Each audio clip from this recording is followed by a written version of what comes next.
Hello दोस्तों, agriculture exam पढ़ने का स्वागत है। हम लिख रहे हैं प्लांट बायोलॉजी के कुछ महत्वपूर्ण प्रश्न जो AFO, AO, AGTA, UPSC के इंट्रेंस एग्जाम में हर वर्ष पूछे जाते हैं। पहला प्रश्न आपके सामने,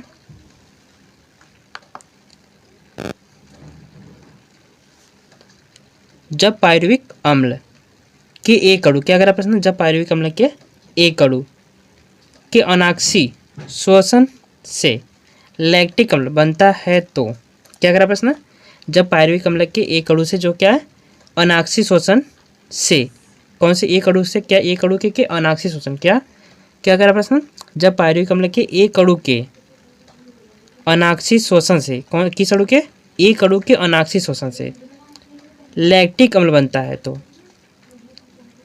6 ATP अणुओं की हानि होती है। कितने अणुओं की हानि होती है, जब अनाक्षी एक अणु के अनाक्षी श्वसन से लैक्टिक अम्ल बनता है, एक अणु के अनाक्षी श्वसन से जो है लैक्टिक अम्ल बनता है तो कितने अणुओं की हानि होती है, सिर्फ 6 ATP अणुओं की हानि होती है। सही आंसर होगा इसका 6 ATP अणुओं की हानि होती है। अगला प्रश्न है,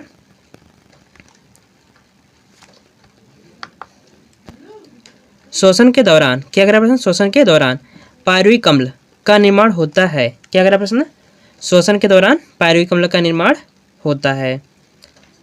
ऑप्शन नंबर 1 रहा ग्लाइकोलाइसिस में, ऑप्शन नंबर बी कैव चक्र में,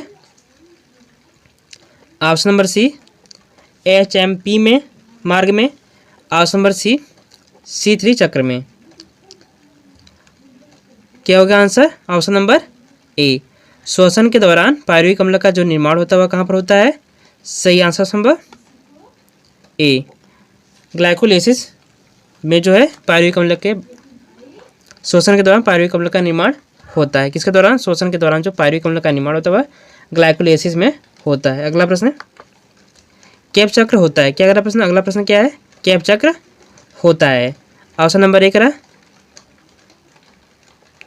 डिक्योसोम्स होता है, कैव चक्र क्या है, डिक्योसोम्स होता है। Option number B mitochondria matrix में, ऑप्शन नंबर सी लाइसोसोम्स में, ऑप्शन नंबर बी अंतःप्रद्रव्य जालिका में। क्या करा, कैव चक्र जो है होता है कहाँ पे कैव चक्र होता है। सही आंसर होगा number B, option number B, mitochondria matrix में जो है कैव चक्र उपस्थित होता है। कैव चक्र जो उपस्थित होता है कहाँ पर उपस्थित होता है, माइटोकॉन्ड्रिया मैट्रिक्स में उपस्थित होता है। अगला प्रश्न, श्वसन क्रिया में फास्फेट बंधक ऊर्जा का सर्वाधिक मात्रा में उत्पादन होता है, क्या करा, श्वसन क्रिया में फास्फेट बंधक ऊर्जा का सर्वाधिक मात्रा में उत्पादन होता है। ऑप्शन नंबर 1 अनाक्षी श्वसन में, ऑप्शन नंबर बी ग्लाइकोलाइसिस में, ऑप्शन नंबर सी कैव चक्र में, ऑप्शन नंबर डी इनमें से कोई नहीं। सही आंसर क्या होगा, ऑप्शन नंबर सी, श्वसन क्रिया में फास्फेट बंधक ऊर्जा का जो सर्वाधिक मात्रा में उत्पादन होता है वह कहाँ पर होता है, कैव चक्र में उत्पादन होता है। सही आंसर नंबर सी। अगला प्रश्न, माइटोकॉन्ड्रिया में ATP निर्माण के लिए आवश्यक होती है, क्या करा, माइटोकॉन्ड्रिया में ATP निर्माण में आवश्यक होती है। ऑप्शन नंबर ए ऑक्सीजन की आवश्यकता होती है, ऑप्शन नंबर बी NADP की आवश्यकता होती है, ऑप्शन नंबर सी FMH की आवश्यकता होती है, ऑप्शन नंबर डी पायरुविक अम्ल की आवश्यकता होती है। क्या क्या, माइटोकॉन्ड्रिया में ATP के निर्माण के लिए आवश्यकता होती है, किसकी आवश्यकता होती है। सही answer number A, option number A, oxygen की आवश्यकता होती है। अगला प्रश्न, एंटीसाल को ए के एक अणु के पूर्ण ऑक्सीकरण से कितने ATP अणु उत्पन्न होते हैं। एंटीसाल को ए के एक अणु से, एक अणु के पूर्ण ऑक्सीकरण से कितने ATP अणु उत्पन्न होते हैं, कितने ATP अणु उत्पन्न होते हैं। ऑप्शन नंबर 1 12 ATP अणु, ऑप्शन नंबर बी 15 ATP अणु, ऑप्शन नंबर सी 19 ATP अणु, ऑप्शन नंबर डी क्या करा 38 ATP अणु। सही आंसर होगा नंबर ए 12 एटीपी अणुओं का निर्माण होता है। कितने एटीपी अणुओं का उत्पन्न होता है, कितने एटीपी अणु उत्पन्न होते हैं, फिर निर्माण होता है? सिर्फ 12 एटीपी अणुओं का निर्माण होता है। अगला प्रश्न है, श्वसन की विभिन्न अवस्थाएं नियंत्रित रहती हैं। क्या करा? श्वसन की विभिन्न अवस्थाएं जो है नियंत्रित रहती हैं। ऑप्शन नंबर ए करा ऑक्सीजन द्वारा, ऑप्शन नंबर बी शुगर द्वारा। श्वसन की जो है विभिन्न अवस्थाएं जो है नियंत्रित रहती हैं। ऑक्सीजन के द्वारा नियंत्रित, ऑप्शन नंबर ए करना चाह रहा है। ऑप्शन नंबर बी शुगर के द्वारा नियंत्रित होती है। ऑप्शन नंबर सी एंजाइम्स के द्वारा नियंत्रित होती हैं। ऑप्शन नंबर डी काइनेटिन के द्वारा नियंत्रित होती हैं। सही आंसर होगा क्या? आंसर होगा ऑप्शन नंबर सी एंजाइम्स के द्वारा जो है नियंत्रित रहती हैं। श्वसन की विभिन्न अवस्थाएं जो है नियंत्रित रहती हैं किसके द्वारा? एंजाइम्स के द्वारा नियंत्रित रहती हैं। अगला प्रश्न है, प्रकाश संश्लेषण एवं श्वसन में एटीपी का संश्लेषण एक ऑक्सीकरण अपचयन अभिक्रिया होती है जिसमें ऊर्जा मुक्त होती है। ऑप्शन नंबर ए करा ऑक्सीजन में से, ऑप्शन नंबर बी फाइटोक्रोम से, ऑप्शन नंबर सी साइटोक्रोम से, ऑप्शन नंबर डी इलेक्ट्रॉन से। सही आंसर नंबर क्या होगा? आंसर प्रकाश संश्लेषण में श्वसन में एटीपी का संश्लेषण एक ऑक्सीकरण अपचयन अभिक्रिया होती है जिसमें ऊर्जा मुक्त होती है। किसमें ऊर्जा मुक्त होती है? सही आंसर नंबर डी इलेक्ट्रॉन से। अगला प्रश्न है, पायरुविक अम्ल के एक अणु के पूर्ण ऑक्सीकरण में कितने एटीपी अणुओं की संख्या होती है? क्या कह रहा है? पायरुविक अम्ल के एक एटीपी अणु के पूर्ण ऑक्सीकरण में कितने एटीपी अणुओं की संख्या होती है? सही आंसर ऑप्शन नंबर सी 15 संख्याएं होती हैं। कितनी संख्या होती हैं? सिर्फ 15 संख्याएं होती हैं। अगला प्रश्न है, क्रोमोसोम्स जिसमें सहायता करता है। क्या कह रहा है? क्रोमोसोम्स जिसमें सहायता करता है। क्रोमोसोम्स जो है किस अवस्था में सहायता करता है? ग्लूकोज में सहायता करता है, ग्लूकोज के ऑक्सीकरण में सहायता करता है, या फिर ऊर्जा की विद्युतीकरण विमुक्ति में सहायता करता है, या फिर इलेक्ट्रॉन के परिवहन में सहायता करता है, या फिर वृद्धि में सहायता करता है। क्रोमोसोम्स जो है किस में सहायता करता है? क्या होगा आंसर? ऑप्शन नंबर सही आंसर है क्या? ऑप्शन नंबर सी इलेक्ट्रॉन के परिवहन में सहायता करता है। अगला प्रश्न है, श्वसन और प्रकाश संश्लेषण दोनों के लिए आवश्यकता होती है। क्या कह रहा है? श्वसन व प्रकाश संश्लेषण दोनों के लिए आवश्यकता होती है। किसकी आवश्यकता होती है? साइटोक्रोम की आवश्यकता होती है। श्वसन व प्रकाश संश्लेषण दोनों के लिए जो है साइटोक्रोम की आवश्यकता होती है। अगला प्रश्न है, सार्वभौमिक हाइड्रोजन ग्राही होता है। क्या कह रहा है? सार्वभौमिक हाइड्रोजन ग्राही होता है। ऑप्शन नंबर डी NAD जो है सार्वभौमिक हाइड्रोजन ग्राही होता है।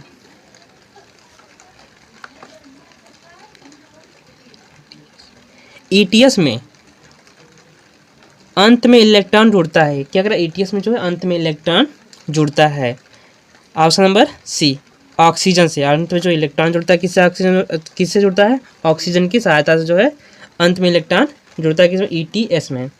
अगला प्रश्न है, ग्लूकोज के 1 ग्राम अणु के पूर्ण ऑक्सीकरण से कितने कैलोरी ऊर्जा प्राप्त होती है? ग्लूकोज के 1 ग्राम अणु के पूर्ण ऑक्सीकरण से जो है कितने कैलोरी ऊर्जा प्राप्त होती है? सही answer option number D. Option number D 6,86,000 calorie ऊर्जा प्राप्त होती है। अगला प्रश्न है, किण्वन है। क्या कर रहा है? किण्वन है। अनाक्षी श्वसन है किण्वन।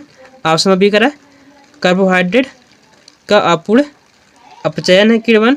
ऑप्शन नंबर सी कार्बोहाइड्रेट का पूर्ण ऑक्सीकरण है। ऑप्शन नंबर डी उपरोक्त में से कोई नहीं। सही आंसर होगा ऑप्शन नंबर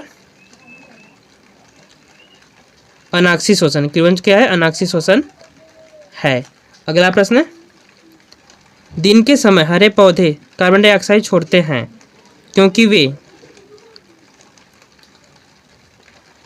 इसका प्रयोग प्रकाश संश्लेषण में करते हैं। क्यों छोड़ते हैं? दिन के समय में जो कार्बन डाइऑक्साइड पौधे जो है कार्बन डाइऑक्साइड छोड़ते हैं। क्यों छोड़ते हैं? क्योंकि वे प्रकाश संश्लेषण में कार्य करते हैं, फिर उपयोग करते हैं उसका। कैसे में उपयोग करते हैं? प्रकाश संश्लेषण में उपयोग करते हैं। अगला प्रश्न है, ईस्ट की किण्वन क्रिया के लिए किस एक एंजाइम का स्राव होता है? ईस्ट की किण्वन क्रिया के लिए किस एक एंजाइम का स्राव होता है? ऑप्शन नंबर बी, सही answer option number B, zymase.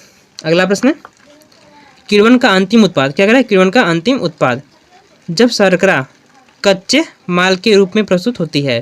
किण्वन का अंतिम उत्पाद जब शर्करा कच्चे माल के रूप में प्रस्तुत होती है। सही answer option number C, alcohol carbon dioxide, alcohol carbon dioxide सही है, ऑप्शन नंबर सी। अगला प्रश्न है, वसी पदार्थ का आरक्यू होता है प्रायः 0, 1, 1 से अधिक, 1 से कम। सही आंसर ऑप्शन नंबर डी, 1 से कम। अगला प्रश्न है, श्वसन गुणांक अनुपात है, क्या करा? श्वसन गुणांक अनुपात है, ऑप्शन नंबर ए करा। सही आंसर ऑप्शन नंबर ए, सही आंसर है कौन सा? ऑप्शन नंबर ए, निष्कासित कार्बन डाइऑक्साइड और अवशोषित ऑक्सीजन के आयतन का। अगला प्रश्न है, मैलिक अम्ल का श्वसन गुणांक होता है, मैलिक अम्ल का जो श्वसन गुणांक होता है। सही आंसर ऑप्शन नंबर सी, 1:1.33 होता है। श्वसन ज्ञात करने के लिए प्रयोग किए जाने वाले उपकरण है, प्रयोग किए जाने वाला उपकरण, क्या करें? श्वसन ज्ञात करने के लिए जो है प्रयोग किया जाने वाला उपकरण कौन सा है? सही answer option number D, respirometer. सही answer number D, respirometer. अगला प्रश्न है,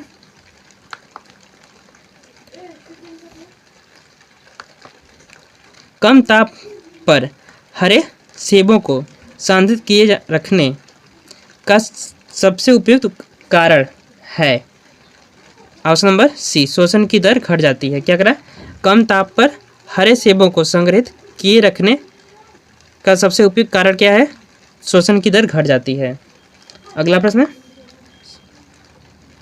मांसल पदार्थों में श्वसन गुणांक सदैव 1 से कम होता है।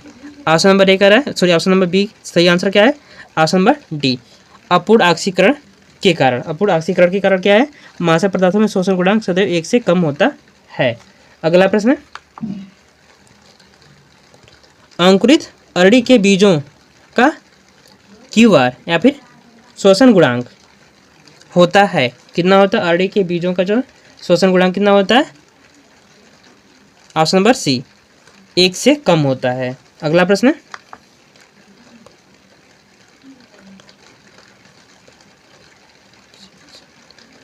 कंपनसेशन बिंदु होता है, क्या कह प्रश्न? कंपनसेशन बिंदु क्या होता है? क्या होता है कंपनसेशन बिंदु? ऑप्शन नंबर एक, ऑप्शन नंबर सही आंसर ऑप्शन नंबर बी, जब प्रकाश संश्लेषण की दर श्वसन की दर के बराबर होती है तो उसे क्या कहते हैं? कंपनसेशन बिंदु कहते हैं।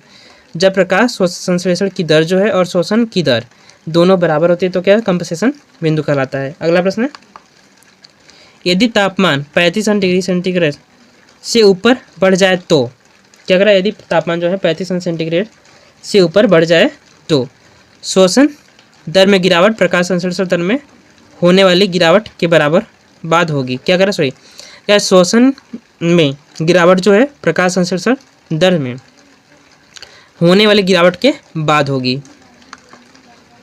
अगला प्रश्न है, यदि श्वसन में निकली कार्बन डाइऑक्साइड का आयतन ली गई कार्बन डाइऑक्सीजन के आयतन से ज़्यादा हो तो इसका मतलब है कि श्वसनीय पदार्थ है।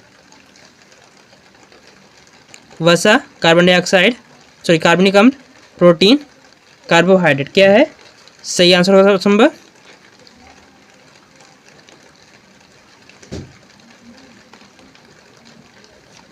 बी, कार्बनिक अम्ल है। क्या करा? यदि श्वसन में निकली कार्बन डाइऑक्साइड का आयतन ली गई ऑक्सीजन के आयतन से ज़्यादा हो तो इसका मतलब है कि श्वसनीय पदार्थ क्या है?